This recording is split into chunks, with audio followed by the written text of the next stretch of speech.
Aujourd'hui, je te fais la recette de la pâte d'haricots, un plat ouest-africain que j'adore pour son apport en protéines, mais aussi pour son goût vraiment très délicieux. Donc, on l'appelle aussi adowe au Bénin.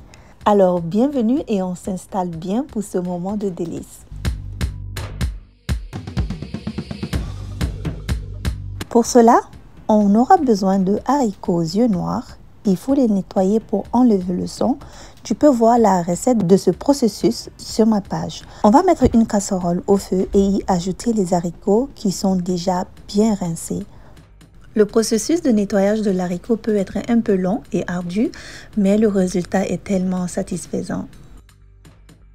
Quand l'haricot est en train de bouillir, de la mousse va se former au-dessus. On va alors écumer de temps en temps. On va laisser alors bouillir au moins 15 minutes. Après 15 minutes, on est à mi-cuisson. On va maintenant ajouter de la bicarbonate ou bien de la potasse. Ici, moi, j'ai opté pour de la potasse, environ une demi-cuillère à café de potasse. La potasse permet de diminuer les gaz causés par le haricot. On va laisser encore cuire complètement. Pendant ce temps, je vais m'occuper de ma petite sauce d'accompagnement qui sera une sauce à la viande. Ajoutez un filet d'huile dans une poêle et ajoutez la viande coupée en petits morceaux. J'ai aussi assaisonné avec du sel et puis on va laisser cuire et puis dorer.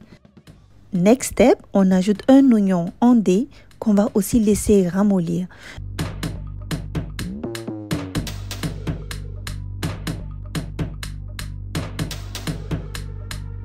Ensuite, on va ajouter une cuillère à soupe de concentré de tomate délayé dans un tout petit peu d'eau.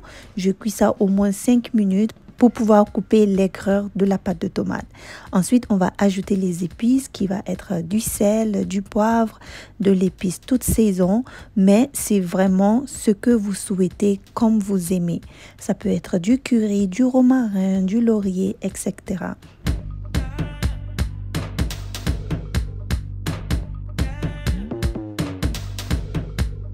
Entre-temps, l'eau des haricots a presque tari. Je vais y ajouter un demi-oignon écrasé, une cuillère à café d'ail et de gingembre écrasé aussi, du laurier et on va mélanger jusqu'à obtenir la consistance désirée.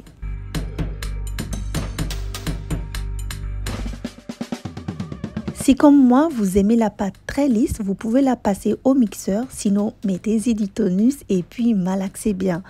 Enfin, ajoutez du sel selon votre goût.